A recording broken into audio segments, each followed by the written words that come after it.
Hi guys! Hi everyone! Good evening! This is Mami Gina. Welcome back sa aking YouTube channel. So guys, another mini vlog for today's video at ang ating pag-uusapan ay walang iba kung hindi si Catherine Bernardo at si Mark Alcala. So, ang dami ngayon naglalabasan guys na video na sinasabi nilang ano to, soft lunch or hard lunch. So, maraming mga nasa comment section na nagsasabing talagang lumabas na, talagang hindi na sila nagtatago, dahan-dahan na silang lumabas. Siguro dahil sabi naman ng ibang mga netizen, dahil siguro si Daniel at saka si Kyla, hindi naman sila nagtatago, labas naman sila, so wala silang sekreto. Kaya siguro si Catherine nakapag-desisyon na din na okay na, ilabas na, wag nang magtago or itago sa mga netizen na sila nga ni Mayor Mark Alcala.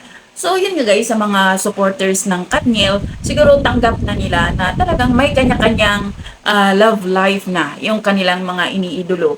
Si Catherine, meron ng Mark Alcala, si Daniel, meron ng Kyla Estrada. So, siguro dito na magsisimula guys na mahinto na kung ano yung mga away-away, 'di ba? Kasi maraming binabato kay Daniel. So, ang supporters naman ni DJ, maraming binabato dito sa mga supporters ni Kat. Pero sa kanila namang dalawa, wala naman, never silang nagsalita kahit isa or masakit na salita sa isa or sagutin ng isa, hindi talaga, tahimik silang dalawa since day 1 hanggang ngayon. So, ayan, at least alam na ng lahat na totoo na si Mark Alcala at si Catherine Bernardo. So, yun lang guys.